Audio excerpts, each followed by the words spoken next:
और इस वक्त गृह मंत्रालय की प्रेस कॉन्फ्रेंस चल रही है, सीधे कॉन्फ्रेंस का रुख करते हैं। नजर रखते हुए सरकार ने उनके साइन ऑन और साइन ऑफ के लिए 21 अप्रैल को एक स्टैंडर्ड ऑपरेटिंग प्रोसीजर जारी किया है। लॉकडाउन के एनफोर्समेंट देश में कुछ घटनाओं को छोड़ अधिकांश स्थानों पर संतोषजनक चल रहा है। आर्थिक गतिविधियों में खासकर ग्रामीण क्षेत्रों में प्रगति हो रही है। अप्रैल के महीने में 22 अप्रैल तक मनरेगा के तहत 1.5 करोड़ से अधिक श्रम दिवस अर्जित हुए हैं। जो क्षेत्र हॉटस्पॉट या कंटेनमेंट जोन में नहीं है, वहां गृह मंत्रालय के निर्देशानुसार राज्य सरकारें औद्योगिक इकाइयों को सुव्यवस्थित तरीके से शुरू करवाने में लगी हुई हैं। कई स्थानों पर food processing units, special economic zones और एक्सपोर्ट ओरिएंटेड यूनिट्स इत्यादि जो पहले से ऑपरेशनल थी, उसमें भी वृद्धि हुई है। सड़क निर्माण, ईंट भट्टों, सीमेंट फैक्ट्रीज आदि से संबंधित कार्य भी शुरू हो गए हैं।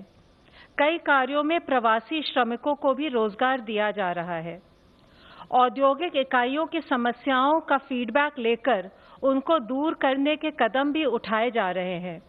इस संदर्भ में होम सेक्रेटरी ने और सेक्रेटरी डीपीआईटी ने अभी इंडस्ट्री एसोसिएशंस के साथ वीडियो कॉन्फ्रेंसिंग पर मीटिंग की। जो इंडस्ट्रियल एक्टिविटीज परमिटेड है, उनको किस प्रकार से सुचारू रूप से चलाएं और आर्थिक गतिविधियों को गतिशील करें, इस पर भी चर्चा की है। हमारे चिकित्सा क्षेत्र के भाई और बहन बड़ी निष्ठापूर्वक खुद की परवाह किए बिना कोविड-19 से हमें बचाने के लिए महत्वपूर्ण योगदान दे रहे हैं। इस संदर्भ में माननीय सर्वोच्च न्यायालय ने भी आदेश दिया है कि डॉक्टर्स और मेडिकल स्टाफ को पर्याप्त सुरक्षा दी जाए। गृह मंत्रालय ने समय समय पर इस संबंध में सभी राज्य सरकारों को पत्र लिखकर सलाह दी है कि सभी डॉक्टर्स और मेडिकल स्टाफ को पर्याप्त सुरक्षा दें, चाहे वे हॉस्पिटल में कार्य कर रहे हों, क्वारंटाइन सेंटर में हों या परीक्षण हेतु फील्ड में जा रहे हों। माननीय गृह मंत्री जी ने इंडियन मेडिकल एसोसिएशन के साथ बैठक की और मेडिकल प्रोफेशनल्स की सुरक्षा का आश्वासन दिया।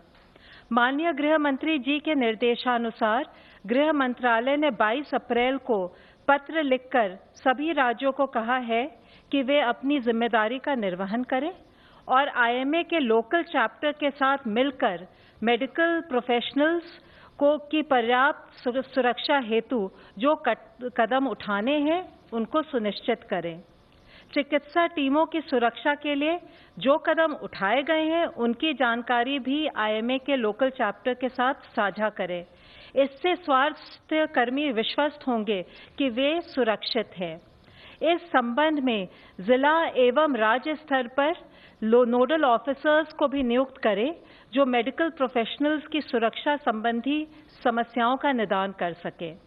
अगर किसी भी मेडिकल स्टाफ के खिलाफ कोई भी हिंसा या अनुचित व्यवहार की घटना होती है, तो दोषियों के खिलाफ आपदा प्रबंधन अधिनियम 2005 के अंतर्गत सख्त कार्रवाई होनी चाहिए। इसके बारे में जनता में भी जागरूकता पैदा करनी चाहिए। हमारी उम्मीद ये है कि इन सब कदमों से लॉकडाउन सफल रहेगा, एक्टिविटीज सुचारू रूप से प्रारंभ होंगी तथा हम कोविड-19 की चेन को तोड़ने में कामयाब होंगे। धन्यवाद। धन्यवाद। मैं रिक्वेस्ट करता हूँ हेल्थ मिनिस्ट्री रिप्रेजेंटेटिव से, प्लीज। कल से पिछले 24 घंटे में अगर देखें तो देश में 1409 total positive confirm cases additional आए हैं, which takes our total confirmed cases to 21,393.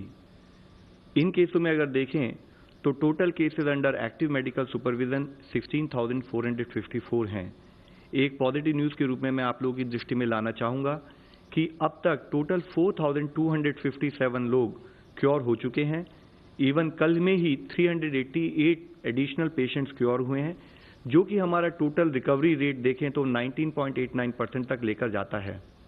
इसके साथ ही पिछले 28 जिलों में, जैसे कि इससे पहले हम आप लोगों की दृष्टि में लाए हैं, 4 जिले थे जहां पर कोई केस नहीं आए थे, अब वह संख्या बढ़कर 12 हो चुकी है। 8 नए जिले ऐड हुए हैं। वह हैं चित्रदुर्ग कर्नाटका में, छत्तीसगढ़ में बिलासपुर, इंफॉल वेस्ट मणिपुर में, आइजवाल वेस्ट मिजोरम में, भद्राद्री कोट्टागुडम तेलंगाना में, पीलीभीत उत्तर प्रदेश में, SBS नगर पंजाब में और साउथ गोवा के अंदर। इसके साथ ही देश में 78 ऐसे डिस्ट्रिक्ट्स हैं जहां पर पिछले 14 दिनों से कोई केस नहीं आया है। हमें हर संभव मिलकर यही कोशिश करनी है कि ऐसे जिलों की संख्या निरंतर बढ़ती रहे। इस स्थिति के अंदर देखें तो 33 नए जिले ऐड हुए हैं, जो कि 9 स्टेट में ऐड हुए हैं, जहां पर कि पिछले 14 दिनों से कोई केस नहीं आया है। साथ ही माननीय राष्ट्रपति जी ने कल एक ऑर्डिनेंस जारी किया, जिसके तहत एपिडेमिक डिजीज एक्ट 1897 को अमेंड किया गया है। इस ऑर्डिनेंस को कहा है एपिडेमिक डिजीज अमेंडमेंट ऑर्डिनेंस 2020।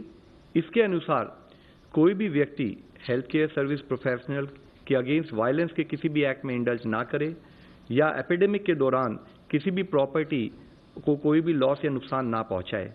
अगर कोई भी व्यक्ति हेल्थ केयर सर्विस प्रोफेशनल के साथ वायलेंस कमिट करते हैं या तो उनको 3 महीने से लेकर 5 साल तक की सजा दी जा सकती है। साथ ही 50,000 रुपये से लेकर 2 लाख रुपए तक का फाइन भी उनके ऊपर लेवी किया जा सकता है। इसके साथ ही अगर कोई किसी हेल्थ प्रोफेशनल को जो कि एपिडेमिक ड्यूटी में लगे हुए हैं, उनके साथ कोई ग्रीवियस हर्ट अगर उनको देते हैं तो उसकी सजा बढ़कर 6 महीने से 7 साल तक हो सकती है और फाइन भी 1 लाख रुपए से 5 लाख रुपए तक उस पर लगाया जा सकता है।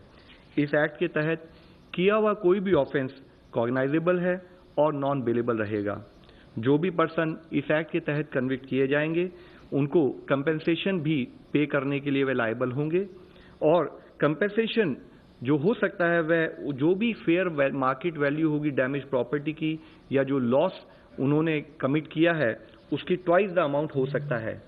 मेरी आप सब लोगों से यही विनती है कि हमारे जितने भी कोविड योद्धा हैं हमें उनका सपोर्ट लेना है।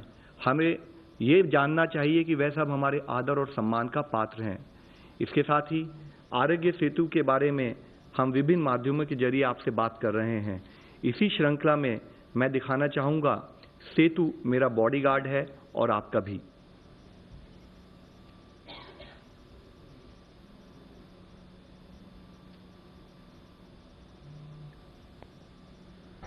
Good morning sir. आप कौन? सर मैं आपका नया बॉडीगार्ड सेतु। सेतु? लेकिन मेरे पास तो ऑलरेडी बॉडीगार्ड्स हैं। सर मैं एक अलग टाइप का बॉडीगार्ड हूँ। कोरोना वायरस से आपकी बॉडी को सिर्फ सेतु ही गार्ड कर सकता है। कोरोना वायरस से? वो कैसे?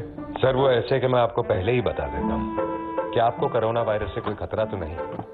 अच्छा, आपके आसपास कोई कोरोना पॉजिटिव हो तो मैं आपको पहले ही अलर्ट कर देता हूँ। कंटिन्यू। सर और तो और मैं आपको ये भी बताता हूँ कि आपसे आपके परिवार वालों को कोई खतरा तो नहीं। मुझसे मेरी फैमिली को क्या खतरा होगा यार? सर जानबूझ के थोड़ी।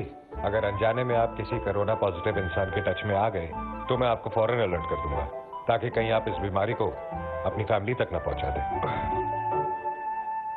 और ये सब सिर्फ मेरे लिए, सिर्फ आपके लिए ही नहीं सर। भारत सरकार ने मुझे 130 करोड़ हिंदुस्तानियों की रक्षा के लिए हर एक का पर्सनल बॉडीगार्ड बनाया है। अरे कहां गया? टेंशन मत लीजिए सर, हर वक्त आपके फोन में एक ऐप बनकर रहूंगा। आप भी आज और अभी आरोग्य सेतु ऐप डाउनलोड करें। सेतु मेरा बॉडीगार्ड है और आपका भी।